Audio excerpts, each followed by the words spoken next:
Here is a scene for you. You're having a party, you want it to be beautiful, you're going to set your table and you need a fantastic tablecloth. Well, I found a beautiful tablecloth that fits right into this storyline. It's this gorgeous hydrangea tablecloth. This crisp tablecloth had pops of blue hydrangeas blooming all over. The only problem with this setting is the cost of this tablecloth. It comes in at the price of $280, which is too much for me to pay, so we are going to recreate this ourselves. So the first thing that we need is a tablecloth. Well, I know that they have really affordable tablecloths at Ross, so I headed over there and I found the perfect tablecloth. It's a fantastic color. It's a perfect blank slate to work with. We can add all kinds of embellishments to this tablecloth. And it was only $9.99, which is a great price. Now I will say right now that my tablecloth is not as large as our inspiration tablecloth, but that's going to be the only difference. So now we've got a tablecloth. We need to find some hydrangeas. I headed over to Hobby Lobby and I was rummaging through the fabric section. I spotted a bolt of fabric that had beautiful blue hydrangeas on it. These hydrangeas look so similar to our inspiration hydrangeas. And it was my lucky day because all the fabric was 40% off, so I got a yard of this gorgeous hydrangea fabric. The variations of blue and the shades of green and the leaves is exactly what I was looking for.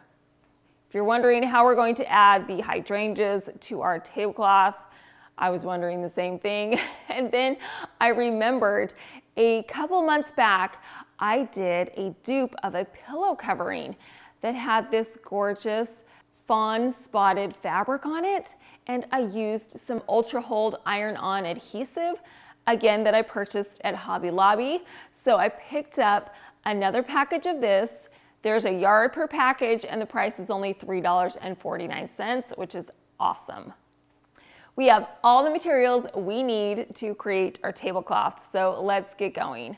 The first thing we're going to do is take our 1 yard of fabric, flip it over so that the unfinished side is facing up, and then we're going to get our iron-on adhesive. Now there are two sides to this adhesive. There's the side that has the paper on it, and then there's a sticky side. You're going to put the sticky side on top of the fabric right now facing down. Then I grabbed my iron. My iron is set at a medium-high heat. Mine's actually on the cotton setting right now. I placed it over the top of the iron-on adhesive. You want to move your iron around the surface slowly, leaving it in place for about 2 seconds before you move on to a different area. Once the entire surface of the iron-on adhesive had been heated up properly, the fabric and the adhesive fuses together. Now the fabric actually stiffens up, so we've got the iron-on adhesive on the back, and the good thing about having this iron-on adhesive is that now it's not going to fray because we're going to cut out our hydrangeas. Now this is kind of a time-consuming process, you guys. This is the time where you can cut out any design that you want. If you want hearts or stars or pumpkins, this is the time to do it. So I got some fabric scissors and I began to cut out all of these hydrangeas individually. Cutting out these hydrangeas and the leaves will give us the look that we're going for. Now that everything's cut out, I can position my hydrangeas over the surface of my tablecloth. Now I spread them out evenly, and now we can adhere our fabric hydrangeas to the tablecloth. I'm going to remove the protective covering from the adhesive on the fabric and then place my fabric hydrangeas where I want them permanently on the tablecloth.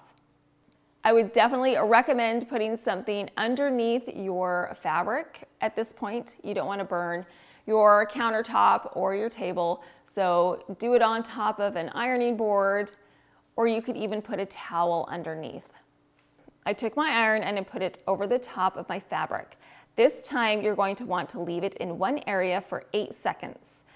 This heats up the adhesive and fuses it to the tablecloth or whatever surface you want it to be fused to. I slowly moved around the top of the fabric. At this stage, I'm going to repeat this process with all of my fabric hydrangeas. I'm going to remove that protective paper coating, Place the hydrangeas in the area I want, and then press the iron firmly over the fabric.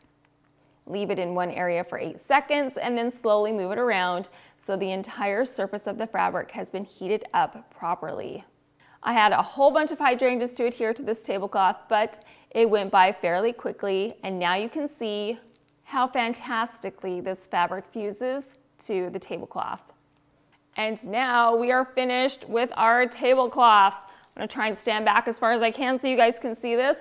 Look at how pretty this tablecloth looks with all these blue hydrangeas on it.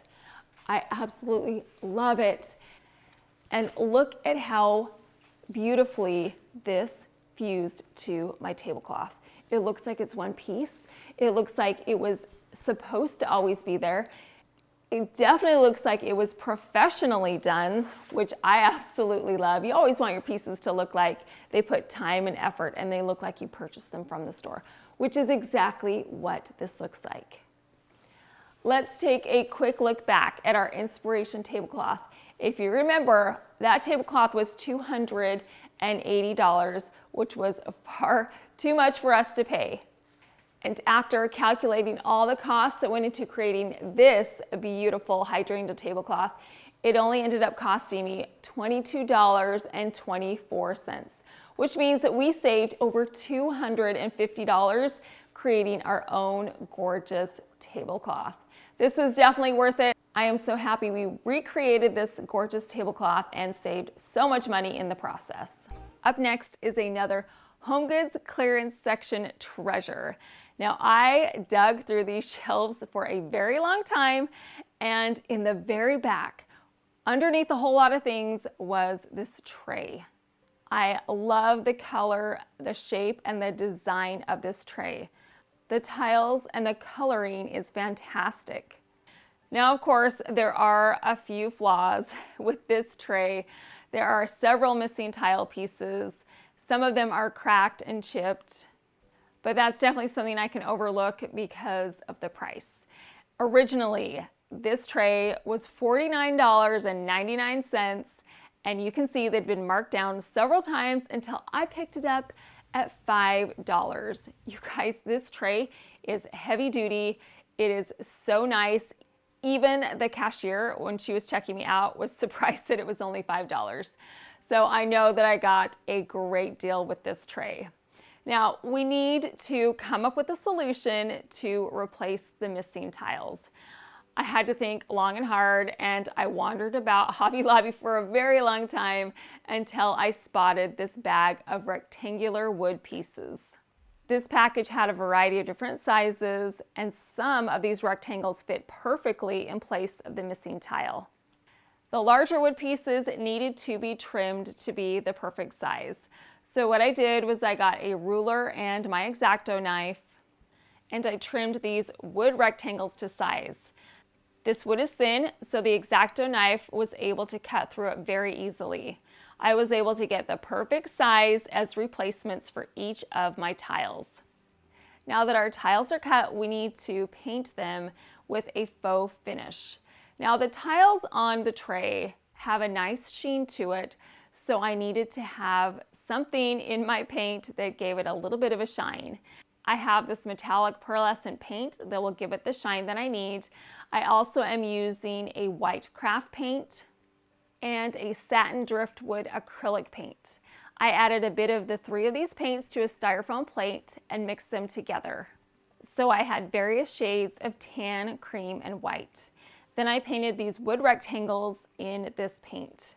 What I like about the combination of this paint is the various shades that I'm getting. These tiles are not a solid color, so getting a unique paint tone on each of these wood tiles makes them look more natural and similar to the original tiles on the tray. Once each of the wood rectangles had been painted, I let them dry for 1 hour. Before we add our wood tiles onto the tray, I'm going to paint the tray itself where the missing tiles are white.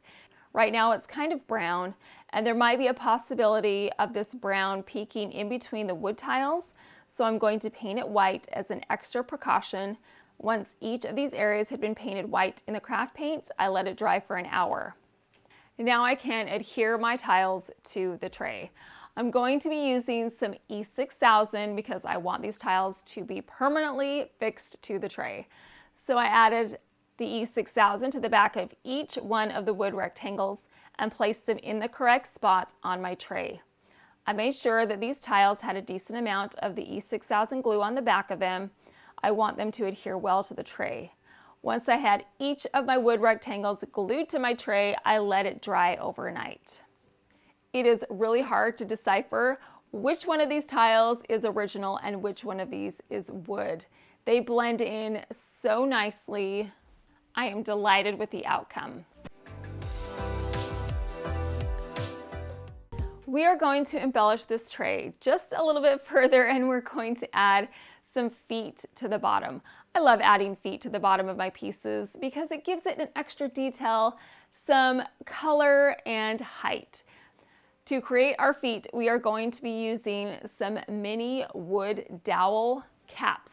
I purchased 2 packages of these at Hobby Lobby. I needed 2 packages because I need 4 feet. I love the intricate details on these dowel caps, so they're a perfect choice to turn into feet. I took these caps outside and I'm spraying them in some gold Rust-Oleum spray paint. Once everything had been saturated in the paint, I let it dry for 1 hour. Then I flipped these caps over and I painted the opposite side. Once the tops and the sides had been spray painted in the gold spray paint, I let it dry for an additional hour. To adhere these gold feet to my tray, we are once again going to be using the E6000. I added the E6000 to the tops of these caps and then placed them on each of the 4 corners. Once all 4 of my feet had been glued to the tray, I let it dry for 3 hours. And here we are with our finished tray. Look at how beautiful this looks. This looks like it would be $49.99. And can you tell where the wood tiles are and where the regular tiles are? You would never be able to know. Look at that, you guys. It looks brand new with the addition of the feet. I love the feet on there.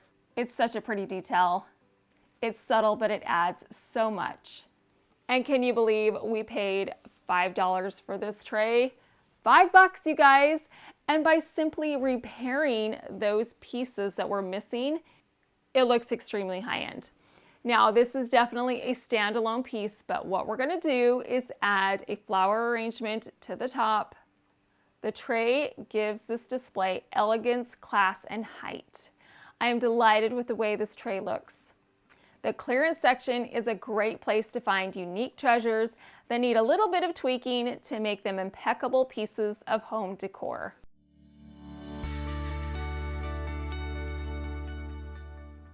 I'm actually really excited about this cake stand. I love cake stands, and we are going to turn it into something even more beautiful than it already is. This cake stand was a great size, and it was only $12.99, which is a great price. So we're going to add a beautiful detail along the outside of the top portion of this cake stand. I had my Cricut Maker cut out a design that I chose on some removable vinyl. In order for this design to go all the way around the cloche, I needed 3 separate sections. Now, don't worry if you don't have a vinyl cutter. What you can do is use either a stencil or some stickers. So don't feel like you need to have any kind of vinyl cutter to mimic this project. So what I'm going to do is I'm actually going to weed away the design itself because we're creating a stencil. I got my transfer tape and I put it over the top of my stencil. Then I added 3 sections to the bottom of my cloche. I pressed this vinyl firmly to the cloche because you do not want any air bubbles and you want the edges of the stencil to be sealed to the glass. And because I needed to protect the rest of the cloche, I just got some of that excess transfer tape and put that over the top, which covered the rest of the cloche. We're going to etch our design into the glass with some etching cream.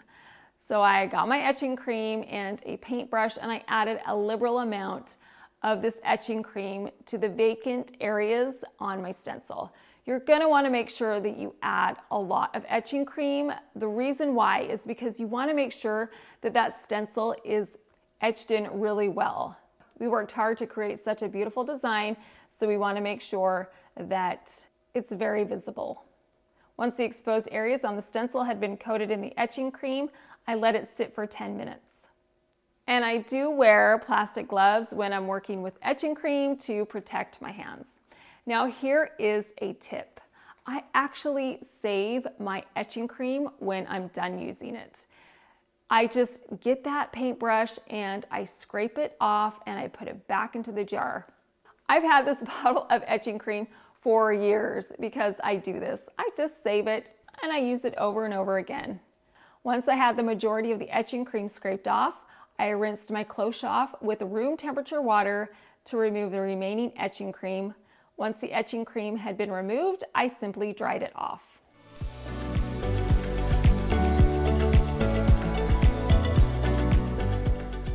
Look at how stunning this design is on this cloche. It is so pretty. It's subtle, it's classy and elegant, and it looks so expensive. I actually looked online for etched cake stands similar to this, and they are so expensive, you guys. We only spent $12.99 on ours, and then we created our own design on it. But it looks like we purchased it at a high-end store. Adding this unique detail on this cloche elevated the look. I think it turned out great. Our next thrift flip is actually a flip/dupe. I have been wanting to dupe this hurricane for such a long time. I saw it on the Layla Grace website. It's so classy and elegant, but it's $423.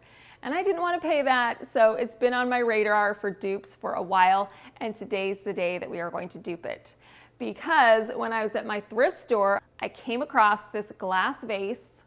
It's an almost identical match in the shape and the size from our inspiration piece, and you can't beat the price of $4.99. That's such a great deal. So now we have our glass, we need a marble piece. Now the marble in our inspiration piece was hexagonal, but when I went to Ross, I found something even better. This scalloped marble piece is so pretty. The size and the shape of this marble piece was perfect for our glass vase.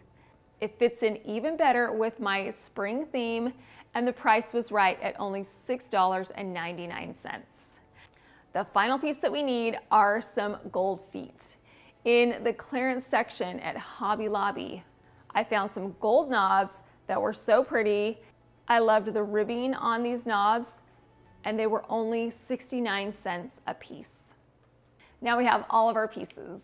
We are going to start off with the marble. Now this beautiful scalloped marble piece has some teeny tiny marble feet on it, which we do not want, so we're going to remove those. I got a putty knife and a hammer. I gently tapped on the seam where the marble feet was glued to the marble slab. These feet literally popped right off. They jumped off the marble piece. It didn't take hardly any effort at all. You do want to make sure that you're going nice and slow with this step because you don't want to crack the marble itself. Now that our marble feet are removed, we can add our new gold ones. I got some E6000 and I added a dab of the E6000 to the gold knob and then placed it on my marble. I did this with all 4 of my knobs. Then I let the E6000 dry overnight. Our inspiration piece did have several more feet along the bottom, but I like my feet better because they have more detail, and mine are larger, which gives our piece that same elegant characteristic. Now let's move on and spruce up our large glass vase. The inspiration vase had a gold stripe on the top and the bottom. We are going to add that same gold stripe with washi tape.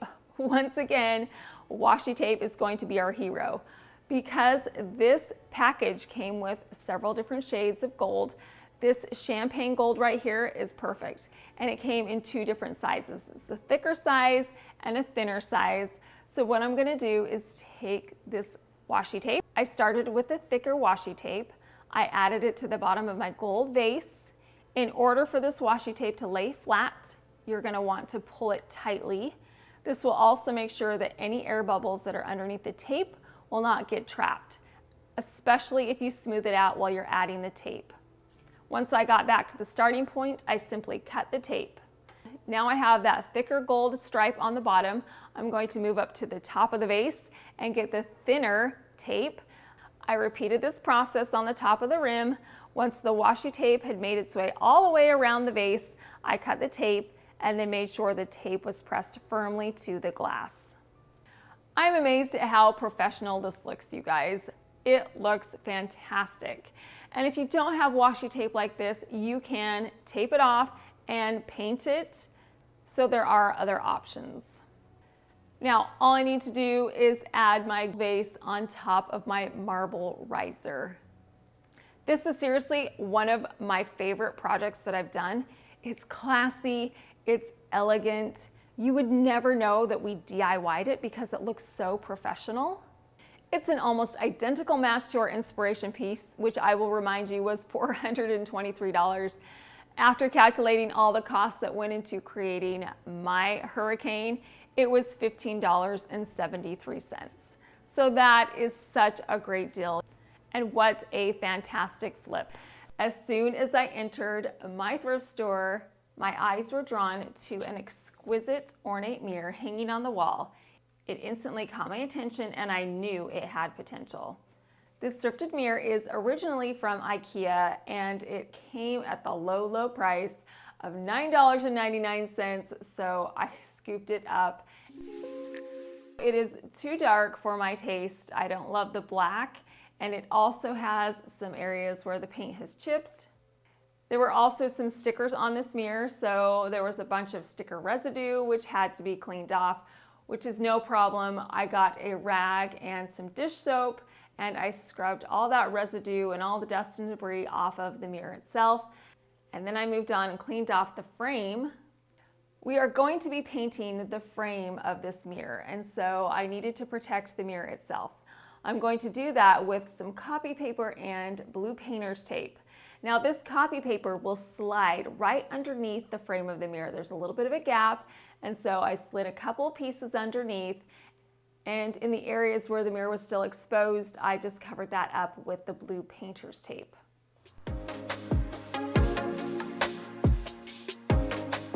Now it's time to paint our mirror. We're going to paint it in some gold Rust-Oleum spray paint. I took my mirror outside. I made sure that it was coated in the spray paint. I got inside those beautiful ornate nooks and crannies to make sure it was 100% coated in the gold spray paint. Once the first coat was on, I let it dry for 1 hour. I painted a second coat of the gold Rust-Oleum spray paint on it just to make sure that I got inside and coated every little part of this mirror. We don't want to see any of the black paint coming through. After the second coat of paint was on, I let it dry for another hour. At this point, I looked at the mirror and I thought it was too gold. It was like 24 karat gold, which wasn't the look I was going for. So in order to tone that down, I'm going to spray a top coat of paint. This is a metallic warm gold spray paint, and I sprayed a light coat of this over the top of the mirror. By adding this muted champagne gold over the top, it toned down the 24 karat gold, which gave me the warm gold tone I wanted. Once the top layer was on, I let it dry for an additional hour. Now we can remove the blue painter's tape and the copy paper and see our beautiful, newly updated mirror. If you've priced out mirrors like this, they are so expensive. So for me to get this mirror at my thrift store for $9.99 and paint it to make it look brand new is such a score. I love this mirror so much that I want to have it in my bedroom, so I'm going to actually layer it in front of a large streamlined mirror that's on my fireplace mantle. So I just took this mirror and placed it in the center of this mirror and leaned it up against it. By combining mirrors of various shapes, sizes, and frames, you can create a unique display. I love the way that these stacked mirrors reflect the chandelier in my space. And I love the juxtaposition between the ornate frame and the more streamlined contemporary frame. I think that they complement each other so well. Wasn't this a fun, easy flip? We definitely lucked out finding this beautiful mirror at the thrift store. Now our first DIY is going to be to create a 2-foot long marble riser. Now I've looked online to see if I can find some marble risers that are affordable, and you guys, I see them for $400. Yes, they're beautiful. Yes, they are large, but I'm not gonna spend that amount of money. So I'm gonna show you how to make one for a little over $20. So the first thing we need is a large piece of marble. Now I've got these marble tiles throughout my house that I use on top of my furniture. These are fabulous because not only do they protect your furniture, but they give your furniture that upscale look. And so what we're going to do is use one of these tiles. So let's head on over to Lowe's and I'll show you exactly what I used. These are some really great options if you want a large piece of tile, and for every single one of them, they are only $2.49 a square foot. These are the ceramic ones. We're gonna go back and look at the real marble. This is what I want. It is the real marble, and it is right here. $12.98 per piece. Now these marble pieces are stunning as is. In fact, the ones that I have throughout my house are just plain. And what I've done is I've gotten some of these felt pads and I put them on the bottom. That way the tile doesn't scratch up the surface of your buffet or your nightstand or your countertop. You can also use some cabinet stops if you have some of those to put on the bottom to use as a protection for the tile. But what we're going to do is we are going to upgrade it even further and add some feet to the bottom to give it some height. So I headed over to Hobby Lobby and I headed down the knob and pull aisle. I found these marble square knobs with a gold surround. And happy day for me, they were 50% off. So they were $6.99 originally, and I got 4 of them for $3.50 a piece. We want the knob alone, so we need to remove this screw. So I simply just unscrewed it from the knob. I twisted it right off and then removed the nut and the washer. So we were left with the knob alone. To adhere the knobs to the tile, I'm going to be using some E6000. So I flipped my tile over, I added some E6000 to the back of the marble knob, and then I placed the knob on the corner of the tile. I love using E6000 because it has a strong bond. When it dries, the knobs will be fixed in place permanently. Once all of my 4 knobs have been glued to the corners of the tile, I let it dry overnight. And just like that, we are completely finished with our stunning marble riser. You guys, look at how beautiful this is. This is heavy, this is huge, and the feet, oh my goodness, look at how beautifully those feet coordinate with the marble. Oh, it's just stunning. And there are so many ways that you can use a beautiful marble riser like this. Of course, you can use it to display your decorative accessories, but you can also use it as a charcuterie board. All you would need to do is seal the marble and it's food safe. This piece would elevate your food service to a luxurious level at any party. So if you're looking for an inexpensive way to make a big impact in your home, adding a beautiful marble riser like this is a fantastic option. Well, let's first start off by tackling this lamp. Now this lamp did not come with a lampshade, so we are just dealing with the base of this lamp. On closer inspection of this lamp, I figured that this must be a sea urchin. We live in Florida and a lot of people decorate with nautical designs, and so I looked up a couple sea urchin lamps and this is exactly what this is. So we are working with a sea urchin, but in my mind, it's a pumpkin. Tell me that that does not look just like a pumpkin. So that's what we're going to do. I'm going to transform our sea urchin lamp into a pumpkin. Now the color on the base of this lamp right now is fabulous. I love that champagne color. It's silver and gold. The size is perfect, and it's got some little bumps all over the surface, which give it character. The first thing we need to do is remove all of the mechanics of this lamp. So I began to pull off the bottom so I had access to all the wires inside. I removed the skeleton of the lampshade. I cut the electrical cord and pulled the remaining nuts and bolts off of the lamp. Now I have a bit of a dilemma. The screw that's poking up in the center is fixed in place. It is not removable, so we are going to have to work around that. But that's actually going to be working out in our favor because we need a stem for our pumpkin. So what I did was I headed outside and I found a stick that looks just like the top of a pumpkin stem. So we are going to use this stick. The problem is it's not very fancy, so we're going to take it outside and spray it in some gold Krylon spray paint. I made sure the top and the sides were covered in the spray paint, then I let it dry for 30 minutes. I came back, flipped it over, painted the other side. Again, I made sure that every part of the stick was covered in the spray paint and then let it dry for an hour. This stick is large enough that we can drill a hole right in the center. So I grabbed the most fabulous drill, my Athena drill, and I began to drill a hole into the center of this stick. I went about 1.5 inches deep. Next, I grabbed some floral foam, cut it to the size that I needed, and then pressed it over the top of the screw. Then I took my stick with the hole in it and pressed that right over the top of the screw. It fit perfectly in place. At this point, I looked at the color on the stick and the color of the sea urchin base, and I didn't really love how they didn't coordinate so well together. So what I did was get some champagne metallic paint and a sponge brush, and I painted a top layer of this metallic paint over the top. It's a thin layer, so you can still see a little bit of the gold coming through, but changing the color of the stem was just what this pumpkin needed to coordinate the stem and the lamp base together. Once I had painted this stick, I let it dry for an hour.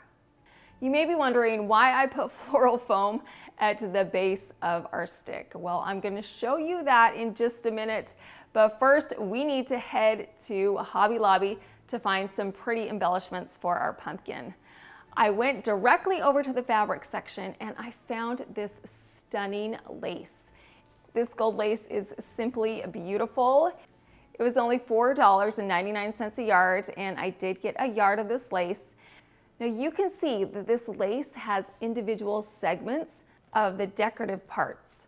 I'm going to cut these into individual pieces. I trimmed each segment away from the large strand of lace with my sewing scissors. I needed 5 individual panels of lace. This is where the floral foam is going to come in handy because we are going to attach the lace to our hard resin pumpkin using the floral foam. I also have some boutonniere pins. These pins are fantastic because they have a little pearl on the end. So I took this boutonniere pin, poked it through the top of the lace, and then pressed it into the floral foam. You can purchase pins just like these in the wedding section of any craft store. I purchased mine at Hobby Lobby. I repeated the process with my 5 pieces of lace, and look how beautiful the lace looks right now.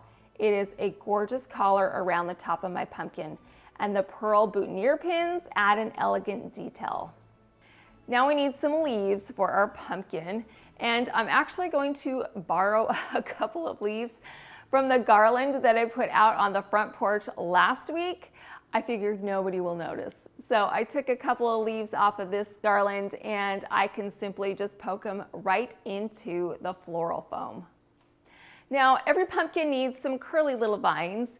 I don't have any, but what I do have is a stem of pumpkins that I purchased at Hobby Lobby.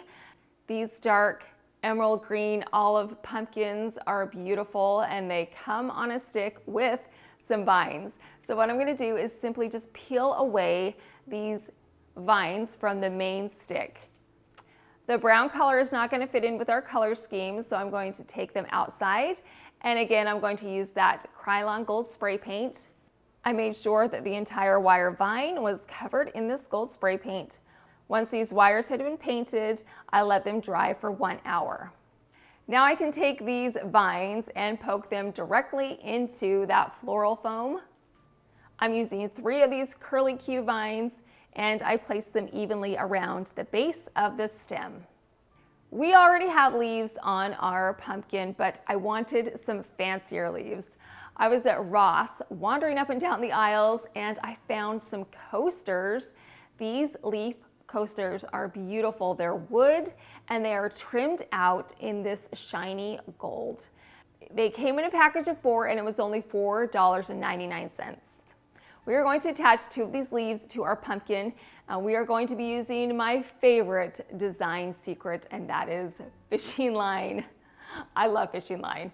So what I'm going to do is wrap a segment of this fishing line around the top of the leaf, and I don't want this fishing line to slide off, so I'm going to get a little bit of hot glue and add that over the knot on the fishing line. Then on the opposite end, I tied a knot, grabbed another one of my boutonniere pins, and threaded that boutonniere pin right through the knot.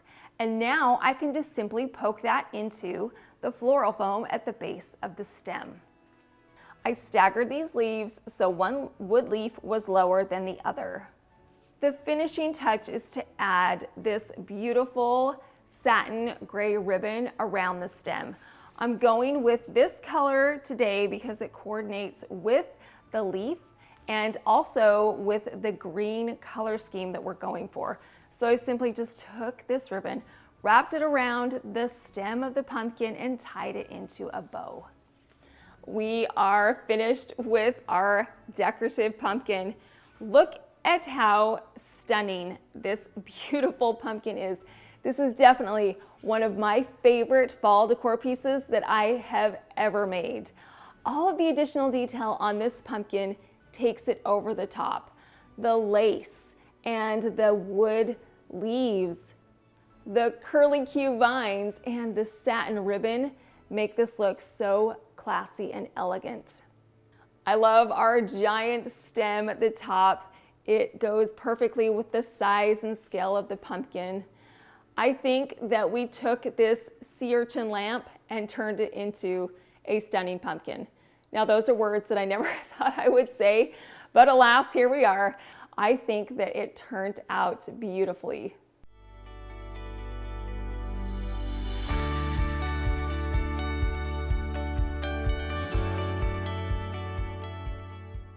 If you like transformations like this and home decor, DIYs, and you've come to the right place, I have so many fun seasonal videos coming up. So make sure you're subscribed so you won't miss an episode.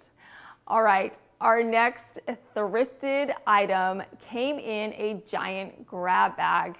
I found this bag in the Halloween section on the bottom shelf. The entire bag was $3.99.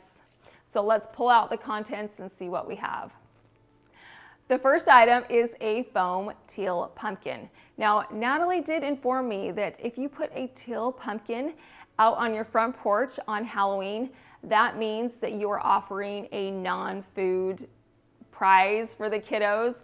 So for those that have either allergies or food restrictions, this teal pumpkin will let you know that you can get something there that's not food. So that's something I didn't know.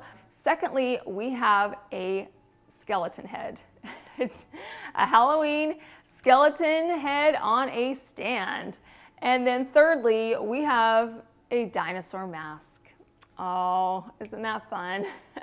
It's definitely a child-sized dinosaur mask. All right, so these are the 3 items that came in our $3.99 grab bag. We are going to start off by transforming our teal pumpkin.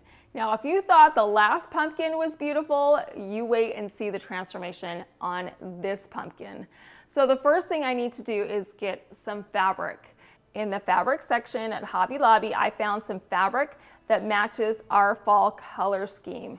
It's this olive crushed velour fabric. This fabric is absolutely stunning. and it's going to fit in perfectly with the accent color that I have throughout my house this fall.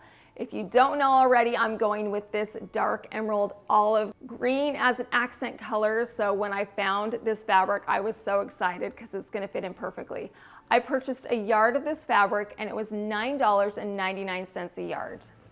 The first thing that we need to do is cut away that little stubby stem on the top of our foam pumpkin. So I got a knife and I simply just carved out that stem. Because it's foam, it was really easy to cut out and remove. Next, I grabbed my fabric and I spread it out with the finished side facing down. Then I took my pumpkin and I placed it in the center of the fabric. I began to pull up the edges of this fabric and poke it into the hole at the top of the pumpkin. I simply went around this pumpkin, pulling up the fabric and covering the teal pumpkin underneath. The hole was the perfect size because it was tight, poking in the last bits of fabric. This pumpkin looks fabulous now. This crushed green velour fabric elevated this pumpkin from drab to fab. Next, we need a stem, so I'm gonna head back outside and see if I can find another one like I did on our sea urchin pumpkin. Okay, so now we have our stick from outside. Let's paint it. I'm using that same gold Krylon spray paint. I painted the first side. Once that was painted, I let it dry for 30 minutes, came back, flipped it over, and did the opposite side. Before we poke the stem into our pumpkin, we are once again going to use that champagne metallic paint to sponge brush this paint over the top. We want our pumpkins to coordinate because they are going to be sitting right next to each other on our dining table. Once I had added the additional metallic paint to the top, I let it dry for an hour. Now, all I need to do with this stem is just take it and just jam it into the hole at the top. It fit in perfectly. It is tight, snug. It's not going anywhere. And I didn't even need to glue it. It's just firm in place. Because I loved the gold lace on our sea urchin pumpkin, we are going to use it again in this pumpkin. So I got my fabric scissors back out and cut out the individual segments of lace. This time I'm cutting out 6 individual pieces. Once I had them cut, I placed them on my pumpkin. I grabbed another one of those pearl boutonniere pins and attached it to the pumpkin.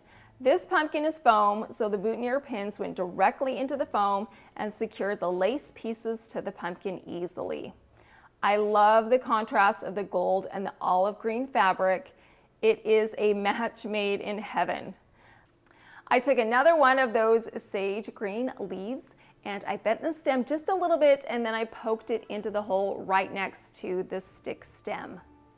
I'm also going to be using another one of those wood leaf coasters. So I grabbed my fishing line, wrapped it around the stem, hot glued it in place, tied the opposite end of the fishing line around the boutonniere pin, and then pressed it into the pumpkin.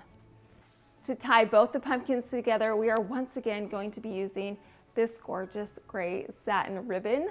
I wrapped it around the stem of the pumpkin and tied it into a bow.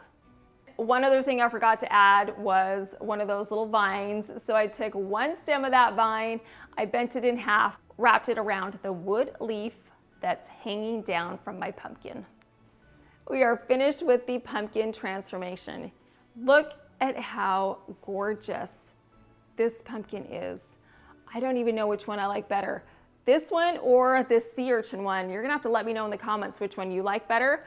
It's a toss-up for me. But you guys, I cannot believe the transformation. This was a teal foam pumpkin from a grab bag, and we transformed it with this gorgeous olive crushed velour fabric. We added those same decorative details. The stem, once again, is so cute, and it matches with our other stem on our other thrifted pumpkin. The ribbon just takes it over the top, in my opinion. It just adds that little touch of elegance that makes this pumpkin luxurious.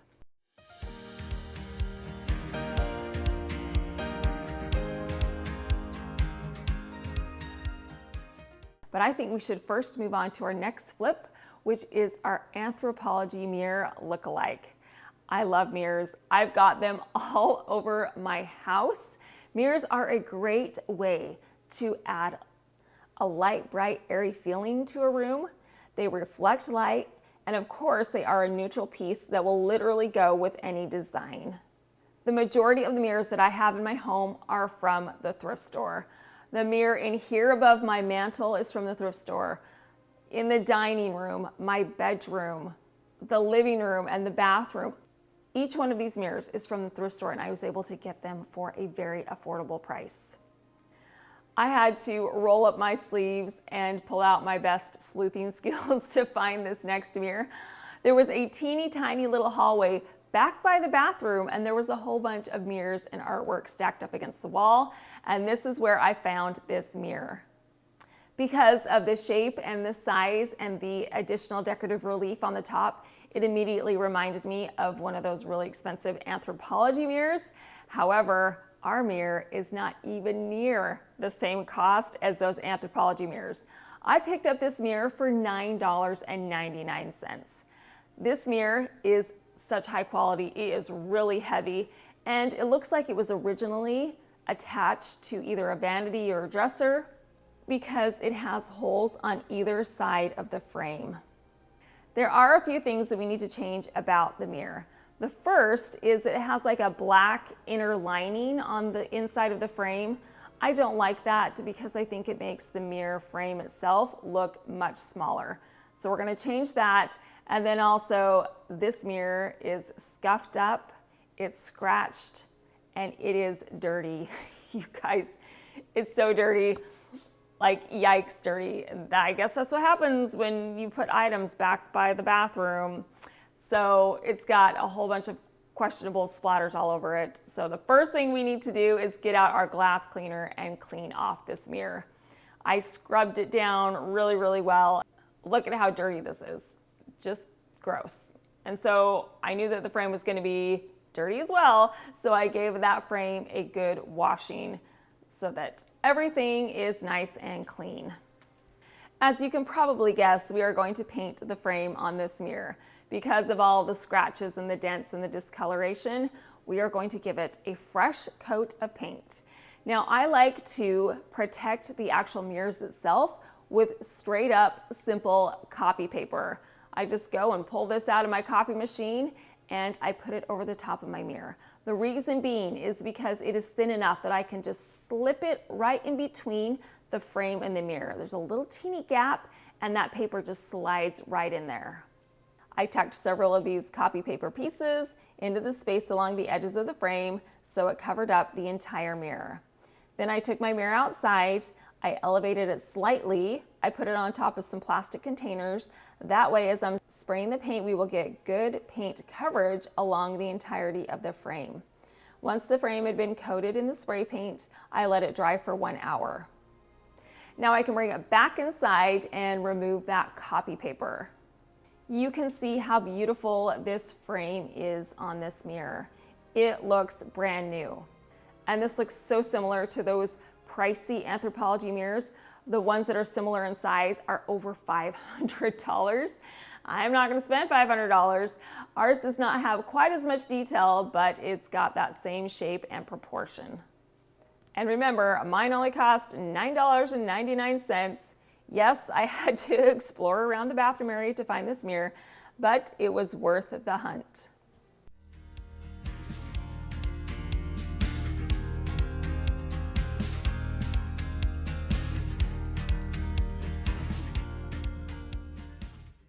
One way I like to display my mirrors and artwork is by stacking them. So I hoisted my giant heavy mirror up on top of my fireplace mantle here in my bedroom and just leaned it against the larger mirror in the back. Stacking these mirrors expands the look of the original mirror. The additional gold frame adds more detail, and the two tones of gold accent each other. So as a design tip, by stacking these mirrors, I was able to take two more affordable mirrors and widen the look of my mirror. This gives me a more substantial look without spending the money to purchase a sizable mirror. Today we are going to be doing some high-end Christmas dupes that look like $1 million but are not going to break the bank. I love looking through these freebie magazines that come in the mail. And I have this Grandin Road magazine that I was thumbing through. And I happened upon this adorable cake stand. This is a Nutcracker cake stand. It is so cute. I've never seen anything like it before. So I headed to their website to look at it just a little bit further. This cake stand is whimsical and cheerful, and I just had to have one for myself. And of course, we're going to dupe it because the price of this cute little Nutcracker cake stand is $139.30. All right, so we're gonna start off by heading to the Dollar Tree of all places. Now, my Dollar Tree has a section that has the $5 items.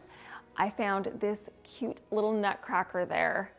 This pretty little Nutcracker is a great size. It has just the right amount of detail. And for the low price of $5, I had to have one of these festive little fellows. To go along with our Nutcracker, we need a sturdier base than it already has because we are going to eventually be putting a plate on top. So I have this decorative square wood base that I purchased at Hobby Lobby. Yes, it has some laser marks in it. I used it to try and engrave something in a different project. It's not a big deal, you guys. It's gonna be just fine. I don't wanna go out and buy another one because we are trying to get the look for less, so I'm using something that I already have. And we're gonna paint it anyway, so you're not even gonna be able to see those little markings. So what I did was I took this wood base outside and I'm going to spray it in some gold Rust-Oleum spray paint. I painted the top and the 4 sides of this square base. Once everything was coated in the spray paint, I let it dry for 1 hour. We need a plate to go on top of our Nutcracker, and I don't want anything too heavy, like a ceramic plate. I think would just be too much to put on top of our Nutcracker's head. So what I'm going to use is some plastic plates. I purchased these at Home Goods. Do you remember the dining table scape that we made during the fall? Well, I used these plates. I still have a few of those, so this is going to be the perfect plate for our Nutcracker because it's not too heavy. Now, to go along with that, we need something that we can attach the plate to. Now, the top of our Nutcracker is a little bit rounded on the top of his head, and so our plate will not sit flat against his head. So what I'm gonna do is get this round metal piece. This is an extra piece from our lamp flip that we did last week. I turned some thrifted lamps into some bases for some Christmas trees, and this little round piece was left over. Now, it is not the right color and we want it to be cohesive with our Nutcracker and the base. So I'm gonna take it outside and spray it in that same gold Rust-Oleum spray paint. I made sure that the entire metal circle was covered in the spray paint, then let it dry for 1 hour. Now we've got all of our pieces that are ready to be turned into a Nutcracker cake stand. So what I'm gonna do first of all is get out my Athena drill and drill a hole in the Nutcracker's head. Don't worry, we're just doing this as a way to attach that metal piece to the wooden Nutcracker in a very secure way. Once the pilot hole was drilled, I took the lamp piece, placed it over the top of the hole, put a washer over the hole, and then screwed a screw through the circular metal piece and into the wood Nutcracker's hat. Now we know that the plate on our cake stand will not fall off. Next, I took some E6000 and added it to the bottom of the Nutcracker and then placed it in the center of the wood base. Once that was in place, I let it dry for several hours. Now it's time to add our plate to the top. So I took some more of that E6000, added it to the rim of our metal round. Then I took the plate and pressed it firmly to the metal round. Once the plate was in place, I let it dry for a few more hours. We could leave this Nutcracker as is right now. He's absolutely adorable, but we are going to add some extra embellishments because we want our Nutcracker looking as festive as possible for this holiday season. Now, I have some leftover strings of pearls. I used these pearls in our semicircle ornaments that I hung in front of the wallpaper in the foyer. I purchased this spool at Hobby Lobby, And if you didn't know by now, pearls is one of my accents that I'm using in my Christmas decor this year. So what I did was I added some hot glue to the base of our nutcracker. And then I got this strand of pearls and I placed it in the hot glue. Once that was in place, I added another segment of these pearls around his hat. I simply just glued those pearls in place. And then I wanted to hide the seam where the metal round was attached to the top of our nutcracker's hat. So I added another small segment of pearls. I just hot glued those in place. His drum needs a little extra embellishment as well. So I got some thin gold ribbon. I used this ribbon to fancify our village houses on our display in this room. I'm going to use it again. I just tied it into a bow and then hot glued it to the center of the drum. Then I cut one little pearl off of this strand of pearls, hot glued that, and pressed it into the center of the gold bow. Look at our adorable nutcracker cake stand, you guys. Have you ever seen anything so cute? I love this so much. Not only is it a whimsical festive piece, but it's classy because of the color scheme and the pearls and bow we added. The plate at the top with the gold scalloped edges around the perimeter adds a touch of class.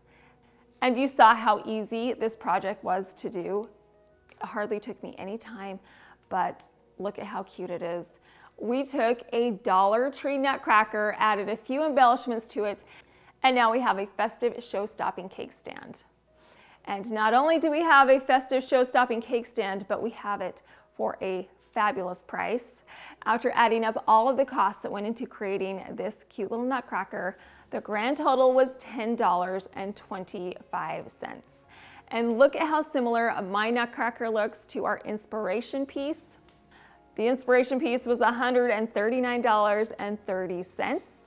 So we saved ourselves $129 by making this ourselves. I am so happy that we decided to do this because it fits in with my color scheme and my design taste, which is one of the best things about getting a look for less, is that you can take inspiration from something else but customize it to your own taste. Now we are going to take this a step further.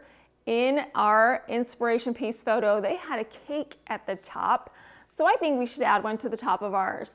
Let's head on over to Publix and see what we can find.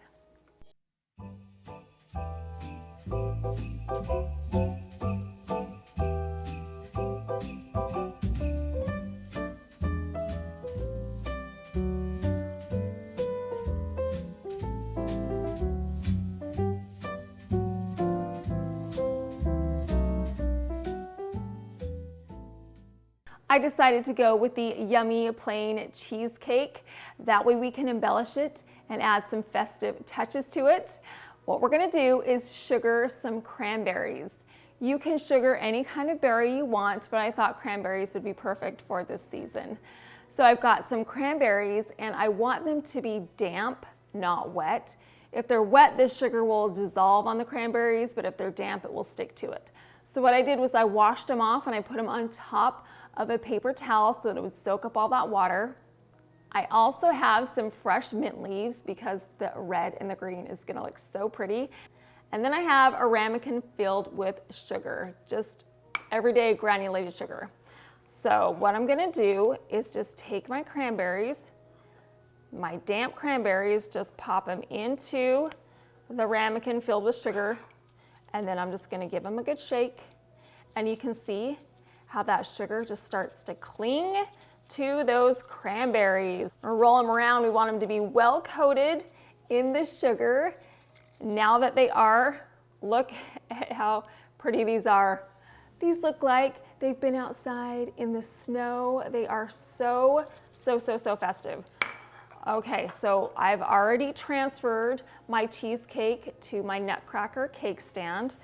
And what I'm gonna do is just take a couple of these berries and just place them on top. We're gonna put a few on top. We're gonna put a few around the base.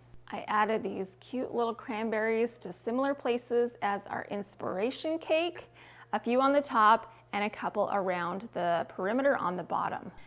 Next, I'm going to take my fresh mint leaves and place those right in between some of the cranberries. Our inspiration piece had rosemary on it, so you could use that too. I personally like the sweet more than the savory when it comes to my desserts, but the rosemary would be fabulous too. So I've just got a couple of these beautiful green mint leaves. I'm just gonna intersperse in between our cranberries. I love the color combination of the red and the green. Okay, here we go. We've got our cheesecake on top of our Nutcracker cake stand. This is such a holiday time saver. If you don't have time to bake a cake or some kind of dessert from scratch, buy one at the store and embellish it. This took me a couple of minutes, but it looks classy, it looks custom, and it looks like I spent a lot of time doing this, even though we did not. This adorable Nutcracker cake stand and cheesecake would be an adorable addition to any Christmas buffet, dessert table, or a small family get-together. I love the way this looks. It's just too cute.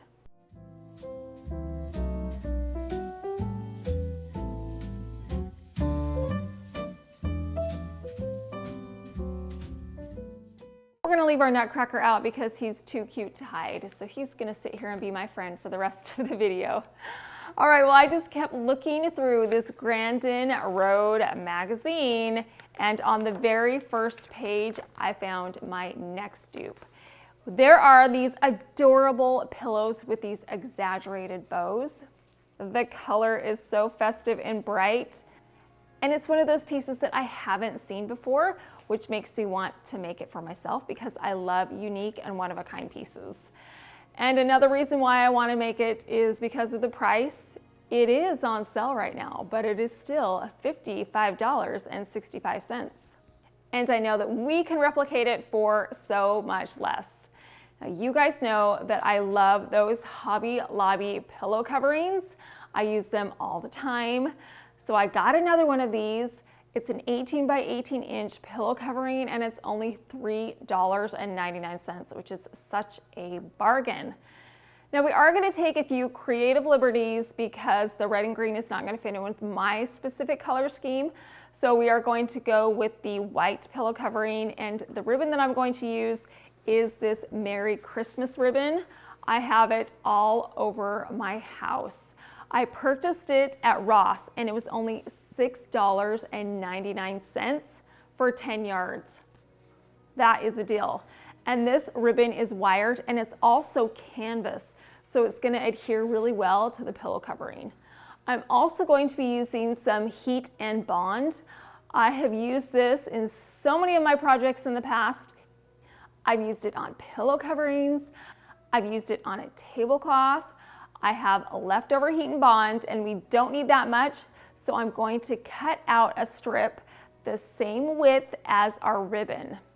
I purchased this heat and bond at Hobby Lobby, and it is only $3.49 for a full yard. There are two sides to the heat and bond. There's a bumpy textured side, and then there's the smooth side. What we want to do is put the bumpy side against the wrong side of our ribbon. I heated my iron up to a medium-high heat. I put the ribbon on top of my easy press mat. You could also use an ironing board. Then I placed the iron over the top. You're going to want to keep the iron in place for about 8 seconds. This is long enough that it will heat it up sufficiently so that it fuses together. I ironed along the entire length of my ribbon. Now you can see that that ribbon is really stiff, and now we can cut it to the size that we want. I want one piece of ribbon that goes the full length of the pillow, so I cut that to size. Then I removed the protective covering over the heat and bond. I placed it over the pillow covering. I took my iron, put it over the top of the ribbon, and this time you leave it in place for about 2 to 3 seconds. I simply moved the iron down the length of the ribbon. Next, I took my second segment of ribbon. I cut that in two. I took the first segment, removed the protective coating off the heat and bond, and placed the ribbon on top of the pillow covering. I put the iron over the top of the ribbon. Now that that's fused to the pillow, I did the exact same thing with my third segment. I removed the protective covering over the heat and bond, placed the ribbon on the pillow covering, heated it up with my iron so that the ribbon was fused well to the pillow covering.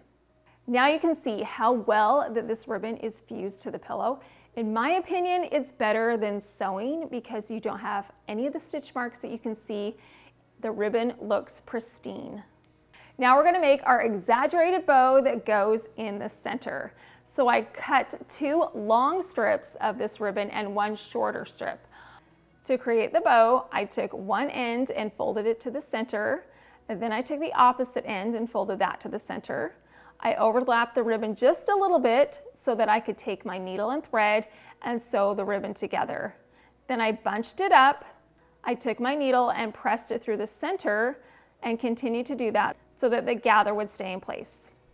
Once I had my first segment sewn together, I moved on and I did the exact same thing with the second segment of ribbon. I took both ends, folded them to the center, sewed them together, bunched the ribbon in the center and sewed it in place. The last loop I need is just a singular loop, so I just wrapped that into a circle and sewed the ends together. I took my first segment of ribbon, sewed it to the pillow, took my second segment of looped ribbon, put it on the opposite side of the first looped ribbon, sewed that together, and then finally grabbed my singular loop and sewed that right to the center of our bow. Now we have our exaggerated bow smack dab in the center, and it couldn't be cuter. I filled my pillow covering with a down pillow insert, and this is the final pillow. I love that over-exaggerated bow.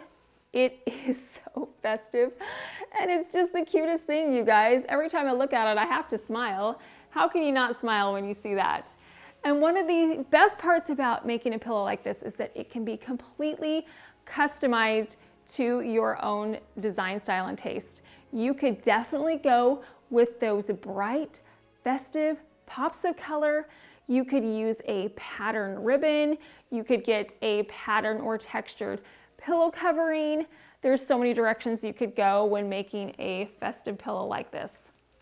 I'm going to place my pillow on the bench right here in the foyer because I want it to be the first thing that people see when they come through my house. I'm going to swap it out for this pillow that was there. I feel like this pillow is what this pillow wants to be when it grows up, right? So we're gonna put this one in a different room and we're gonna put this pillow right here on the bench. The Grandin Road website had cute pillows like this, but I have to give an honorable mention to this ornament pillow. How cute is that? This round pillow, oh, adorable. They also had like a lumbar pillow with a little candy cane in the center. And if you liked the pillows with the bows, they also have stockings with these exaggerated bows on them. Super cute. They are expensive. So let's go over the cost of how much I spent to create my duped pillow. After adding up all the expenses, the grand total came out to, what a deal. And to look at how similar my pillow covering looks to our inspiration pillow covering. Now I did not add the cost of my pillow insert when I was calculating all the expenses, so you can take that into consideration as well. But still, our inspiration piece was $55.65. I think I'll take that savings every day of the week. I love our pillow. It looks joyful and merry. We are taking on the challenge of transforming my plain, uninspiring foyer into a breathtaking masterpiece that will leave you in awe. I am still seriously in awe at the transformation. Let me show you what we are starting with. My foyer has large 20-foot ceilings, which is so grand, and I absolutely love the 2-story height. I love the double doors, and the foyer is large enough that we can accommodate people coming in and out of the house comfortably. Decorating this foyer has been a challenge to say the least. I've had my foyer table in there, I've had a bench in there, I've had large mirrors and framed artwork, but nothing has ever really made sense and I've always been unsatisfied with the way that it looks. Well, we are going to change that. So first things first, let's clear out this space. I'm going to remove the bench and then take down the framed art on either side of the large mirror and then remove the large rectangular mirror in the center. Now we have a clean blank slate. And when I do interior design, one of the things that I do a lot is just stare. I know that sounds odd, but I look at a wall or I look at a room and I just envision things in my mind. So I did a lot of staring at this wall and I came up with an idea. My inspiration for the design in this space is my bird lamps. Many of you know my beautiful bird lamps on either side of my bed, on top of my nightstands. I love these lamps. I purchased them from Home Goods and they are so inspiring. And so we are going to go with a bird theme. I'm going to let you in on a little secret. I've never been a huge fan of wallpaper, especially wallpaper murals. But as I was doing some design research, I was looking at Pinterest and on Instagram, and I was drawn to these large wall murals. And I finally decided that I'm going to take the plunge and do one. So I did a lot of research and I looked at a bunch of different websites and I finally found one that fit my taste and my style and was keeping with my bird inspiration. Now, as many of you know, I do love a white and gold color scheme. I love neutrals. They just are like a warm blanket to me. So branching out into any kind of color is definitely a leap of faith. But this wallpaper that I selected has a blue background. It's not too vibrant, it's the perfect shade, and I still get my white flowers and my branches that are brown and some nice neutral colors mixed inside, but we are definitely going to be using a color on our wallpaper. And I also ordered it in a vinyl finish, and the reason why I did a vinyl finish is because I want my wallpaper to look like canvas. Now, because it's going directly on the drywall, my drywall is textured, so this wallpaper will look like canvas and resemble an oil painting. In order to visualize how my wallpaper is going to hang and where exactly I wanted the wallpaper to hang, I got some blue painter's tape and I did a quick dry run with my wallpaper. I hung it up on the wall. My mural is comprised of 5 different wall panels, so I hung them in the center of my wall. Hanging them up with blue painter's tape gives me the option to adjust them before I make anything permanent. One problem that I had with the original foyer design is that there wasn't anything to weight or add substance to the bottom of the wall. So I was always trying to find something, whether it was a foyer table or a bench, to add that substance. But neither the table or the bench was substantial enough to ground that large wall. So what we're going to do is we're going to create some boxed moldings. We are going to mimic the molding that's actually right here in this dining room because you can see the 2 spaces. They are visually connected, so we need to make sure that our design is visually connected. The molding that I have in here is a double molding, meaning I have a molding on the outside that's more decorative, but I also have another piece inside. So we are going to go with that same design in the foyer. So I headed over to Lowe's to pick up some molding. I selected the same molding that I chose here in the dining room. I selected the more decorative molding, but also the flat molding as well. And then I also picked up some chair rail. I just love giving myself a visual. So once again, I cut a few pieces and I put it on the wall just so I had a reference, just to make sure that I really liked what I was putting up on the wall, but also it helps me to center everything so I know which sizes to cut my wood. So now that I have a quick outline of what I need, I'm going to go outside and I'm going to cut my trim with my miter saw. The first one I cut was the larger size molding. Then I took my flat trim and I cut it 2 inches smaller than the original box so it would fit inside. I love the double molding. It adds an extra element of luxury because we are adding extra trim. And also I love how the flat molding creates a more modern look. Throughout this entire process, I have 2 secret weapons. One of them is my level. It helps me to keep everything nice and straight. And the second one is my son, Blake, who's helping me. Oh my gosh, he is such a fabulous son and he always helps me. I would not be able to get everything done without him. So those two things are essential in this project and I am grateful for both of them. So now that I've got everything hung, you can look at this trim and you can see how it now makes sense. It adds that weight to the bottom of that wall. It adds substance and it also adds character. If you do not have the desire to cut your own molding or you just don't have the power tools, you can actually buy molding that's already pre-cut and shaped in a square. And all you have to do is just get some liquid nails and glue it to the wall. So there are alternatives to getting your miter saw out, cutting it, and nailing it to the wall. Before we hang our wallpaper, we've got to patch up those holes that were left over from the artwork and the mirror that was on the wall. We want our wallpaper to lay flat, so we need a flat surface. As I mentioned before, I've never done wallpaper before, so I am definitely a novice. I watched a couple YouTube videos and I read the instructions that came with the wallpaper really thoroughly, so now I feel educated and I feel like we can hang this wallpaper. So what I'm gonna do is get some wallpaper paste. I purchased a bucket of this at Home Depot and I opened the lid and it's more like a gel almost. It's a clear gel. What I did was I poured it into a painter's tray and then I got a paint roller. And what I'm gonna do is I'm gonna roll this paste onto the wall first. I rolled it on in the area that I was going to hang my wallpaper.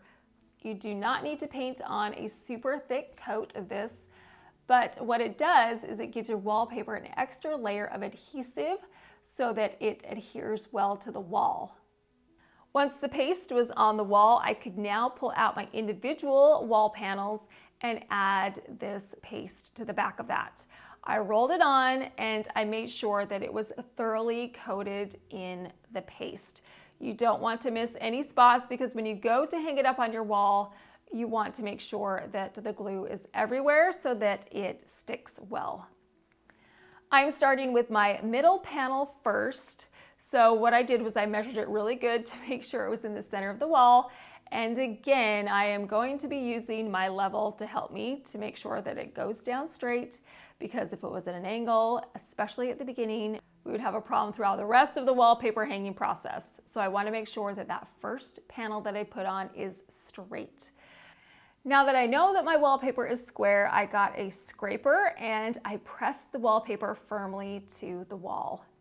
You're going to want to make sure there are no air bubbles trapped underneath the wallpaper.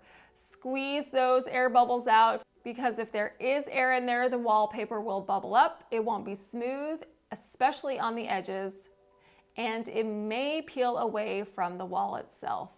So make sure that it is sufficiently adhered to the wall. I continued to add my wallpaper panels to the wall. I rolled the paste onto the back of the panels and then pieced them right up next to each other. I made sure that the seams matched up perfectly. The goal is to try and create one cohesive wall mural, so matching the seams up is essential. I have some light switches and wall outlets on my wall, and I actually did try and move one of them, but it did not go well. I tried to move it to the side wall and I opened up the wall and guess what? There was a beam there. So I had to patch that back up, and after that I decided, guess what? Those lights and those outlets are gonna stay exactly where they are. I'm not messing with it. So what we're gonna do is we're just gonna cut the wallpaper and the trim to go around these pieces. So what I did was I pressed that wallpaper really firmly up against the light switch, and then I got an X-Acto knife and cut along the switch, which removed the excess wallpaper. Because this was my first time doing this, I had really prepared myself for an ordeal, and it actually went a lot faster and it was a lot easier than I had anticipated. To hang up these 5 panels, it took me under an hour, which was fabulous in my book. So if you're thinking about hanging wallpaper, it's not as difficult as you may think. If the wallpaper was left just like this, it would look really unfinished. And the plan from the beginning was to add the same trim and molding as I did right here on my dining room wall. So we're going to add that same double molding that we have in here. And in here on each of the four corners, I have some little notches that I cut out to add an extra design detail. So we are going to do that same design around our wallpaper panel. So what I'm gonna do is get some more trim, go back outside, cut some more. Once I had all the sizes I needed, I nailed them into the wall. Again, I've got my level and my son who's helping me to get all these pieces nailed in place. Now that the outside molding is in place, I moved on to the inner molding. This flat molding is going to go right up against the edge of the wallpaper. Before I added the trim to each of the four corners, I got a ruler square and my X-Acto knife, and I cut out those notches, and then I was able to add that flat trim to those corners. I love how this molding is like an outline to a drawing. The molding is the finishing touches that makes this wallpaper pop and look elegant and refined. Now it is time for my least favorite part of any project, that is to caulk and to fill the nail holes with wood putty. So I did it. It took me a long time. It's a tedious process, but without caulking and filling those holes, it would look unfinished, and we put all this time and effort into making it look fabulous. We want to make sure that it can look as best as it possibly can, so these steps are necessary. Now that everything is hung and prepped and cleaned, it's time to paint. We are going to use the same color that I have used on my cabinets in here, the cabinets in the kitchen, my entertainment center, and that is a bear paint in the color Polar Bear. So I got my roller and my paintbrush, and I began to paint the trim and the drywall on the bottom portion first. Once the first coat was on, it looked terrible, like first coats always do. So don't be anxious when you are painting and you paint that first coat on and you're like, what have I done? Don't worry, just add more coats, it will look better, which is what I did. I ended up doing 3 coats of paint, which gave my wall and trim the coverage it needed, and now it looks fantastic. So I'm painting the trim and the 2 inches of drywall in between the trim. Painting the trim and the drywall all white makes it look like the wallpaper is a picture and the trim is a frame. All right, you guys, let's take a step back and admire how beautiful the wallpaper and the trim looks on this wall. This is the vision that I had in my mind when I started this project. In fact, I think it's better. The large wallpaper mural takes up the space on this 20-foot tall wall. I love the blue tone of color. Yes, we branched out into color and I love it, but don't worry, the branches and the birds and the flowers keep everything neutral.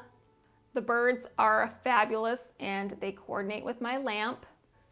And here's a sentimental detail about this wallpaper. There are 6 of us in this family, so I made sure that there were 6 birds on this wallpaper. So each one of my kiddos, my husband and myself, selected a bird that represents us. So this is our family on this wall. Which bird did you choose? All right, I chose this one. How come? Because it's the big guy. It's the big guy. I'm the big guy. He's the big dog, the big bird in the family. I've had people come over and their jaw has dropped when they've walked inside the foyer because it's so large in scale, it's so grand, it is definitely an impressive design. I actually reached out to the makers of this wallpaper, Ever Wallpaper, and they gave me a coupon code for you guys. So if you're interested in some wallpaper, I have a coupon code. It's Lisa15 that will give you 15% off your purchase. I will leave a link to this wallpaper and the coupon code in my description box. I like having a bench or some kind of seating in the foyer so that when people come in, they can sit comfortably and take their shoes off. Now, if you remember the bench that we had in here before, It was really cute, but it didn't fit my style. It was a little too country for the look that I was going for. Now, I love this bench. I am keeping this bench. I will find another place for it somewhere in this house. So don't worry about me getting rid of it. It's here to stay. But I did need to update the seating. So I looked for a very long time to try and find something that would fit this space, that was long, that was thin, that was the color I needed. In all of my designing and in all of the visions that I had for this space, for some reason, I wanted a bench that had some of these little bolster pillows in it. I don't know, it just was a design idea that I wanted. So I finally found one after a very long time searching. I found this gorgeous bench that fit all of that criteria. I actually purchased this on Amazon, you guys. It was a great price. All I needed to do was screw the side panels and the feet in. It took me a couple of minutes. It was so easy to do.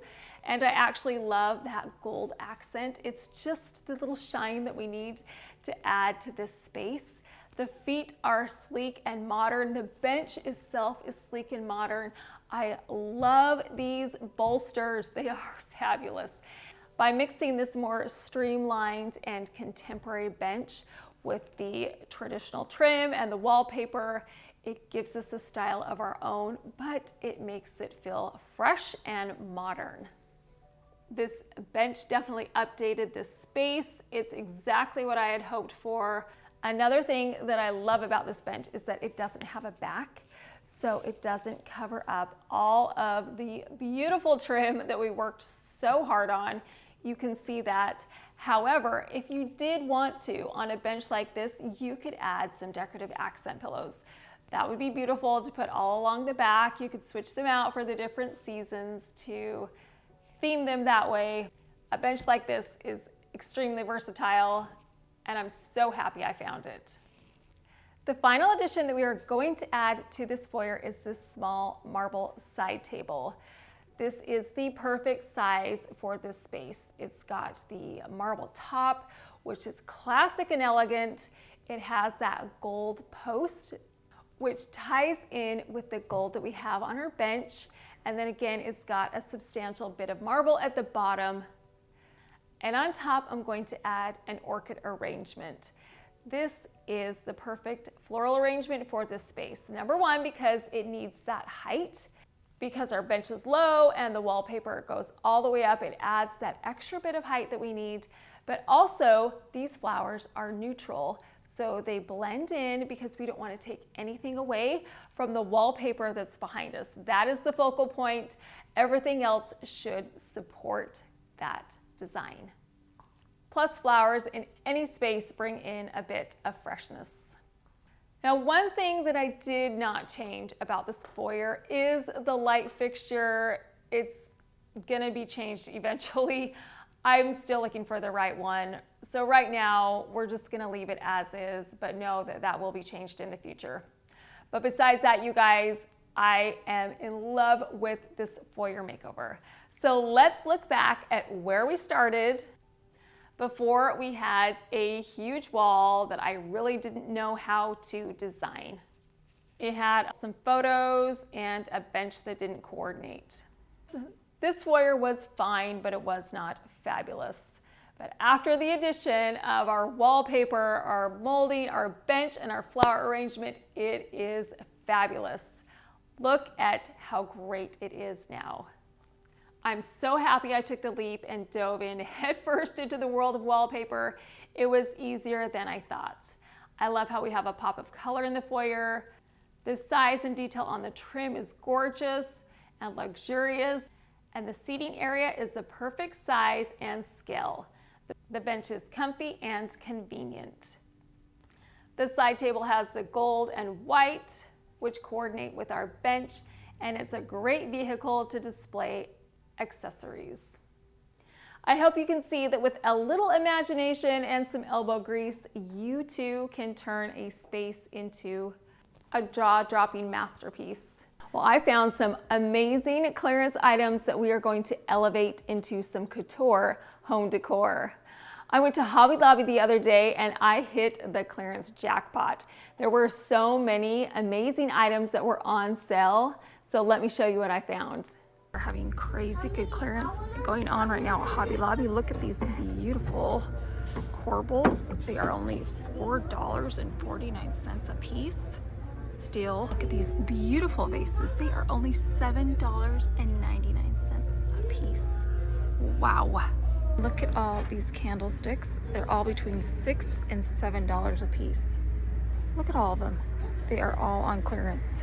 One of the pieces that I purchased was a football sign. I know that that's not very dynamic, but it's going to be perfect in our project. Now, the size of this football sign is fantastic. It was tall and slender, and it was on clearance for $4.49.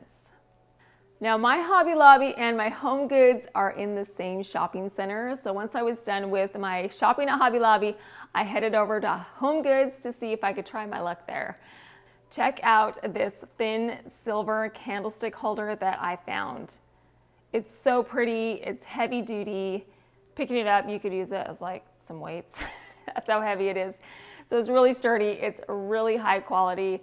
It started out at a price of $29.99.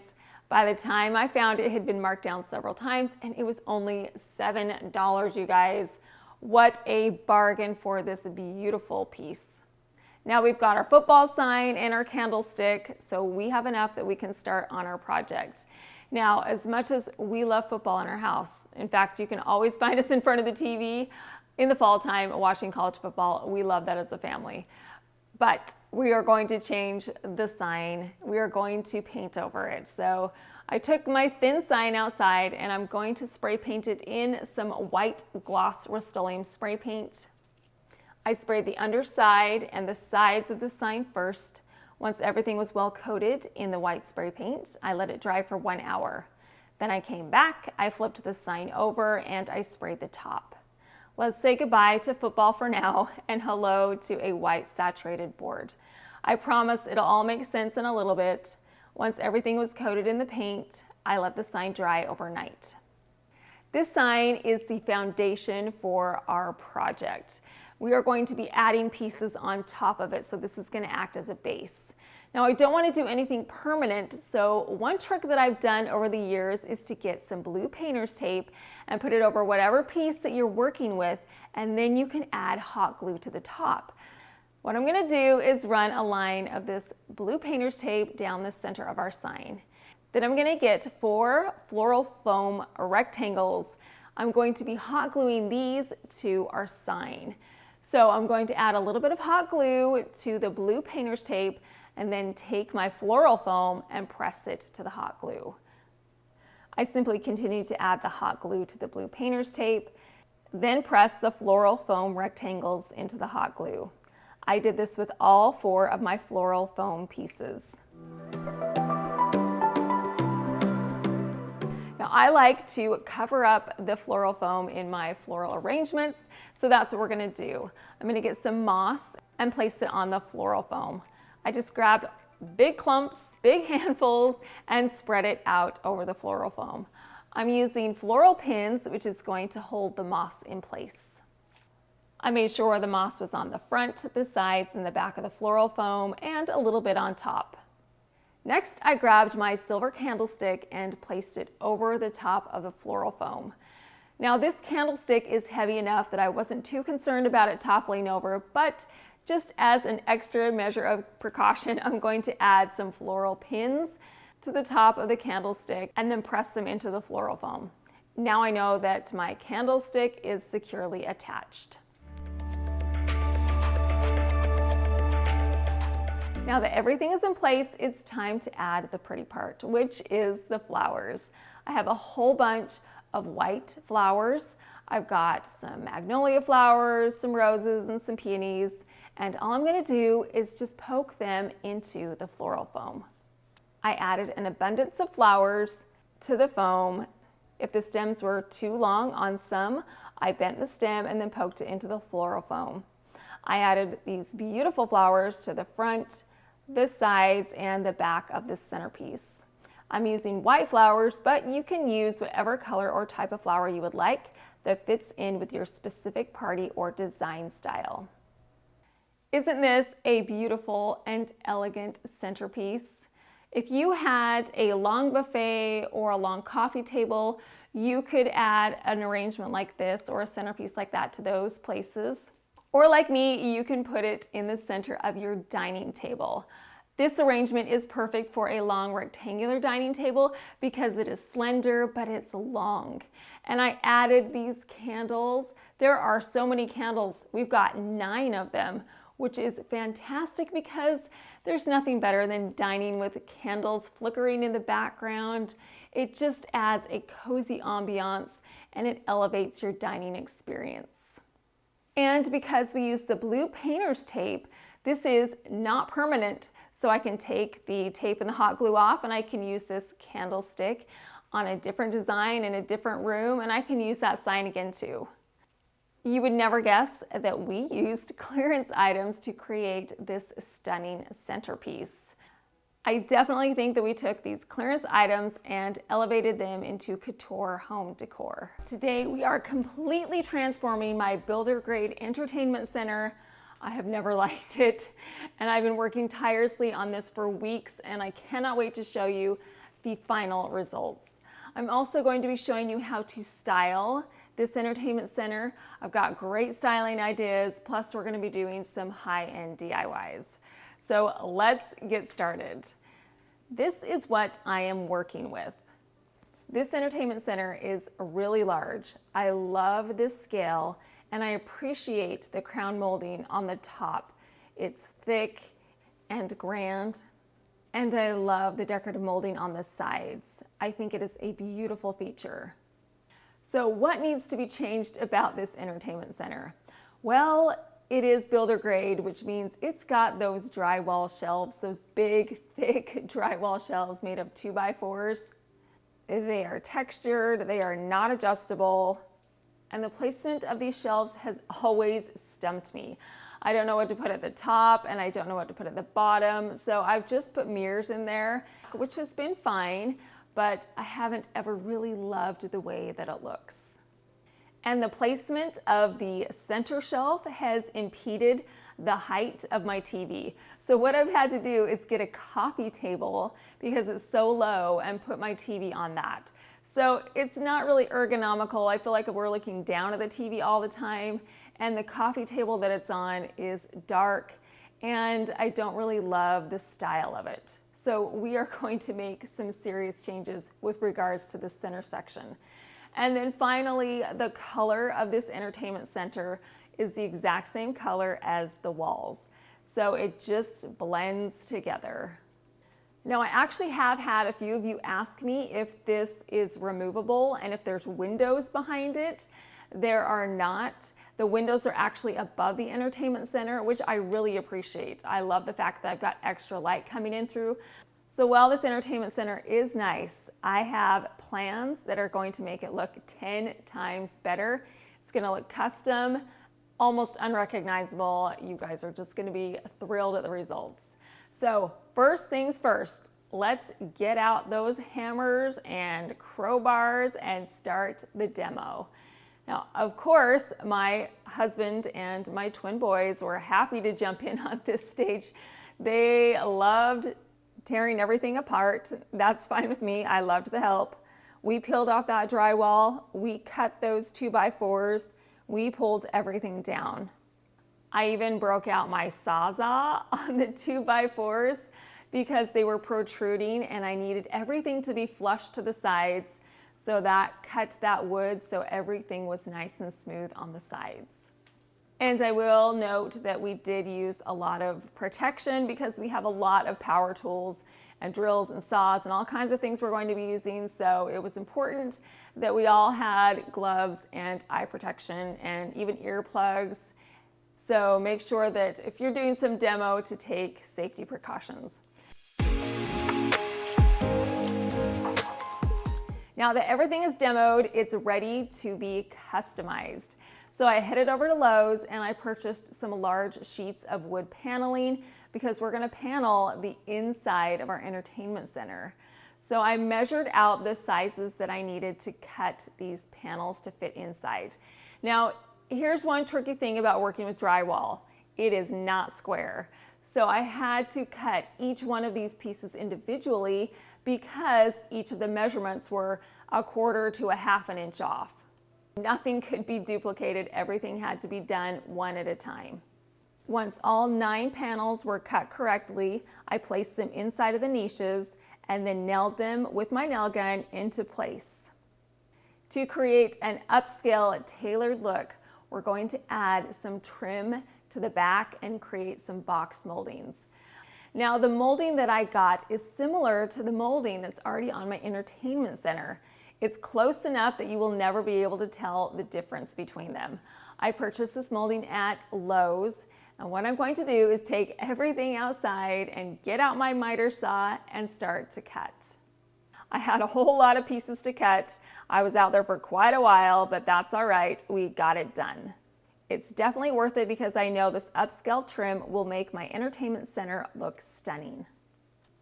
Before I nail my trim pieces into place, I like to do a quick dry run.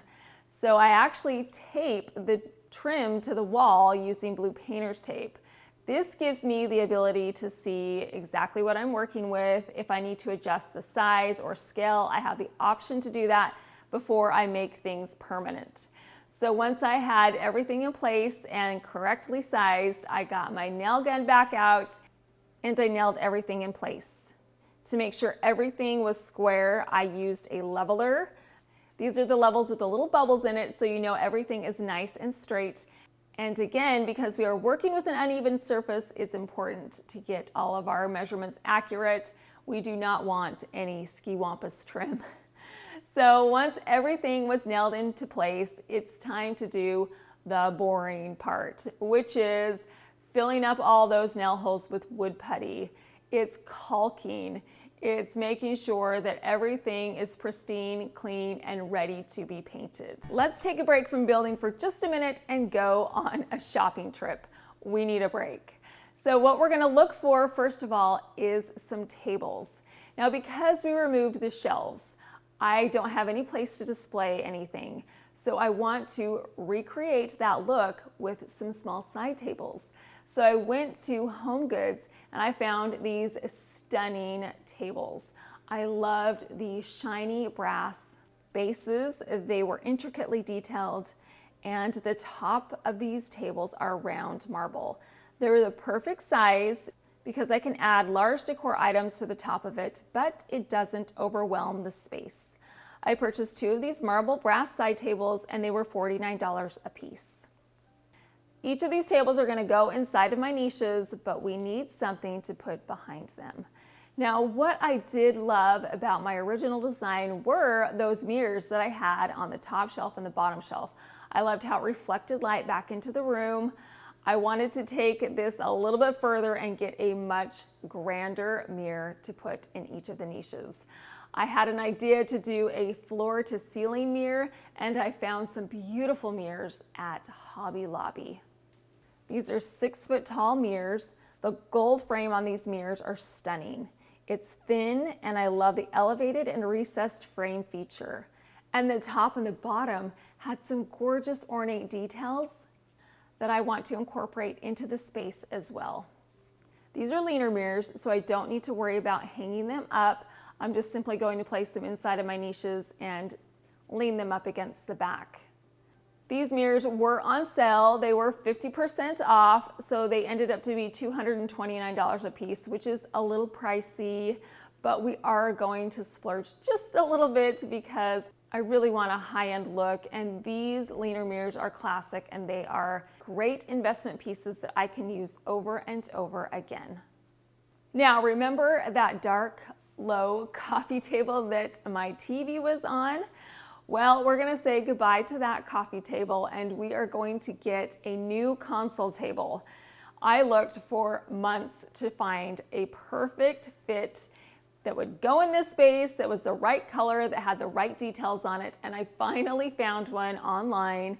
It is a stunning cabinet piece. Me and my boys put this together. I love how much taller it is now. It fits perfectly in that cutout.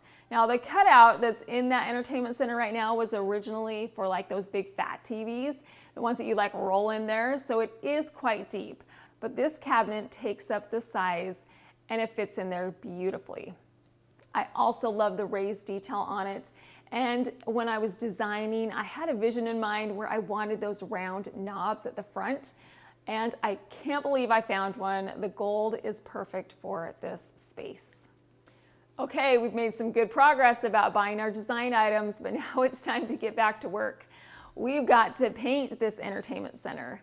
And the paint that I'm going to be using is a polar bear paint. The paint that I'm using on the entertainment center is the same paint that I used on my kitchen cabinets. So these two pieces are going to tie together color-wise. So what I had to do first of all was paint this paint on. Now usually I just use my paint sprayer, which we are going to use, but because we had so many different types of materials, I had to paint on the first coat. The drywall will absorb more paint than the wood or the trim. So I had to roll on this first layer of paint. Once this first coat had been painted on, I looked at it and it looked terrible. First coats always look terrible. So don't worry if you put a first coat of paint on and you're like, what have I done? Don't worry, it's just a base coat. Things can only go up from here. So now that that coat had been dried, it's time to tape off around my entertainment center. I got some blue painter's tape and some paper, and then I added some cardboard to the top, and then I tinted the whole thing with some plastic. Now let's spray this. I got my paint sprayer and I sprayed everything. I love using a paint sprayer because it gives you a professional finish. You can't see any brush strokes. It gets into all those little nooks and crannies that you may have missed with a paintbrush, and it coats everything evenly. And when I use my paint sprayer, I can bust out my paint spraying outfit, which is those sweet shorts and that hot pink shirt, the shower cap, the gloves, the glasses, and the mask. So I am looking good while I'm doing this, but at least everything is covered. I did end up doing 4 coats of paint on this entertainment center. I wanted to make sure that everything was 100% covered in the paint and that it looked like a professional piece of furniture that had come from the store. Once my final coat was on, I let everything dry overnight. Now it's time to unveil our entertainment center. This is my favorite part. Pulling down all that plastic and pulling up the paper, peeling off the blue painter's tape. It's like opening a gift that you've worked so hard on and you finally get to see the results. You guys, this looks so good. It is just what I had envisioned. It looks customized. It does not look like a builder grade entertainment center anymore. The wood paneling is stunning. The entire piece looks like it was crafted from one piece of wood. So yes, this did take a lot of time and effort, but it was 100% worth it. Now it's time to decorate it. We're going to start off by sliding our cabinet into place. This piece looks like it was always meant to be there. It coordinates beautifully. I just am so happy I found this piece. Now let's move on to our niches. First, we're going to put the leaner mirrors in the niche. Now, I did not do this. I had my husband and my boys do this. These mirrors are very heavy, so they used their muscles and put these mirrors in place for me. Now, you may be wondering, why am I putting the mirrors in and covering up all that beautiful molding? Well, because we are not hanging up these mirrors, it's not a permanent fix. So I can pull these mirrors out later and hang some pictures between the box moldings or do some kind of other design. But I really love the way that these mirrors look. I cannot believe how much more open it makes this space look. It reflects so much light back into the room, and it really does make this space feel so much larger. Next, we're going to add those tables right in front of the mirrors. I just popped them right in the center. And on top of these tables, we're going to do a DIY really quick. We are going to create what else but some flower arrangements. You guys know I love flower arrangements, so we are going to do that. I went to Home Goods and I found these stunning containers. I love these containers so much because they are not only contemporary on the top, but they are classic on the bottom. The combination of these two design styles is perfect for this space because it's adding to that transitional feel that I'm going for. Now, these containers are quite large, and if I were to fill them up with floral foam, I would need several packages. So what we're going to do is we are going to fill the center with some metal chicken wire that I found at Hobby Lobby. It was on clearance for $2.49. I unrolled this chicken wire, I got some heavy-duty clippers, and I cut the chicken wire in half.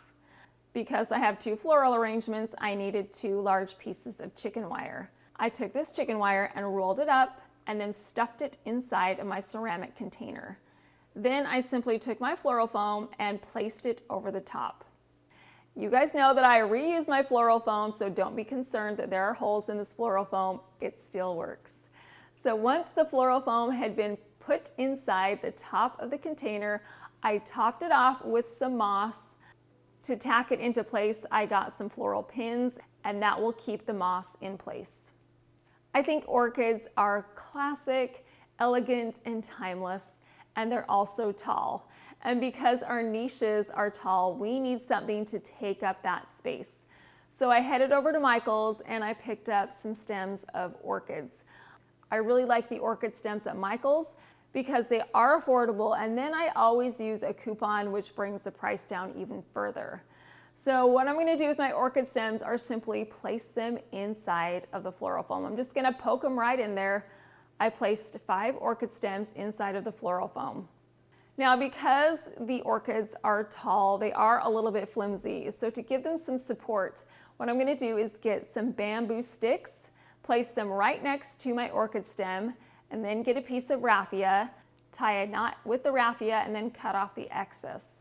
These bamboo sticks will give these orchid stems support so they are not flopping all over the place. Now that our orchid stems are in place, we are going to add some leaves to the bottom. I'm actually going to use some magnolia leaves. I think that they look very similar to orchid leaves. I'm going to poke several of these magnolia leaves in the bottom to fill up that space. And now our orchid arrangement is completed. I think it looks so timeless, so elegant, and just what I need for these niches. Once I was finished with my first orchid arrangement, I repeated the process on my second orchid arrangement. I mimicked them identically so that we would have a cohesive look in each one of our niches.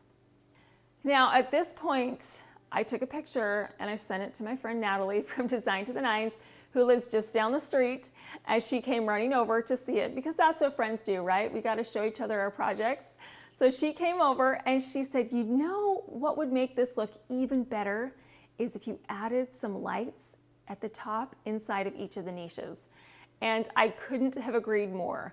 The only problem is I don't have any electrical up there.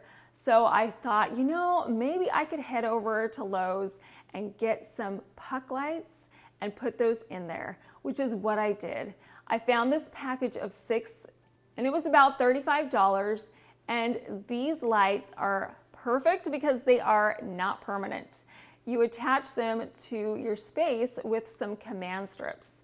I press these lights firmly to the top center of each of the niches. And in the future, if I want to, I can have some lights permanently placed inside. These lights are so great because it comes with a remote, so I don't have to reach up and press anything on. I just turn them on with a remote. They're also dimmable, so I can have bright lights or I can have more ambient lighting. And they also have a timer feature, which is great. Adding the lights to these niches was the final touch that this entertainment center needed. All right, everybody, we are finished with our builder grade entertainment center makeover. I absolutely love it. I'm so excited to show you, but let's take a look back really quick and see where we started. If you remember, this entertainment center had those big, thick drywall shelves. The shelves were awkwardly placed. It was monochromatic. We had that dark rustic coffee table holding up the TV, and the TV was far too low. And here is the final exquisite, newly updated entertainment center. Its beauty and elegance are truly captivating. I believe it adds a touch of luxury and sophistication to my space. The trim and the wood look custom and expensive. The mirrors make the space look twice as large. The gold ornate frame adds a traditional element to the niches. I think the tables were a great swap. Instead of having the shelves, now we have these tables. I like those so much better. And the orchid arrangement on top of each of these tables adds that elegance to the space. They are slender and add to the streamlined look I'm going for. The lighting brings everything to life. The new console table in the center raises the TV to the proper height while adding a luxurious look to the center niche. Let's talk about the paint. The white paint on this entertainment center brightens up this space so much.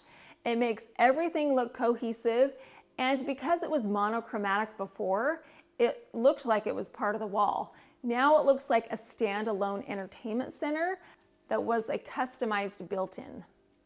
All of the weeks of work and stress were completely worth it because I absolutely love the way that this looks. And because we DIY'd it ourselves, we saved so much money. I can't even imagine how much it would have cost me to have somebody come do this for me. So by putting in a little elbow grease, I was able to get a custom, gorgeous look for so much less. One downfall of having such a beautiful piece is looking right next to it and seeing the fireplace. Right now, this fireplace is not up to par. I don't like the mantle that's on there. It's just straight across. But guess what, you guys? Right now, I'm tired and I don't want to do any more big projects. But the fireplace is on the short list of projects that I would like to do in the next little bit. Because we're not going to do that today, I will show you how I decorated it. We're going to start off by putting a stunning print in the center. This print is from my website, and I absolutely love the flowering trees and the colors that it adds. It's subtle, but yet it adds elegance to the space. The prints that you purchase from my website are mailed to you, and all you need to do is put them in a frame of your choice. So that's exactly what I did. This frame is ornate, and it coordinates beautifully with the gold that's on our mirrors. I will leave a link to my website so you can check out the prints there, and also to this specific print that I'm using on my fireplace design. Now on either side of my print, I have some ginger jars. These are white ginger jars that are typically in my room, but I'm borrowing them today, and they're gonna go on top of my fireplace. The reason why is because I love how classic these look. These are not fussy, they're streamlined, and they add a simple elegance.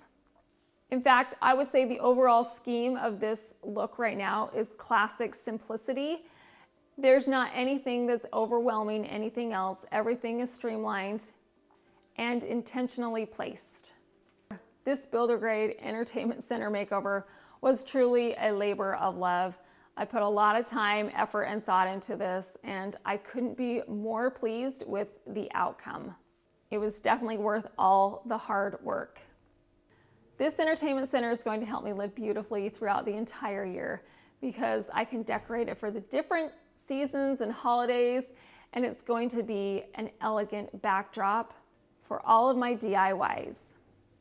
I hope you liked this builder grade entertainment center makeover as much as I do. Hopefully you got some inspiration or some ideas of how you can decorate your house beautifully. If you liked this video and want to see more like it, I would love to have you subscribe so I can share those with you. Thank you so much for watching.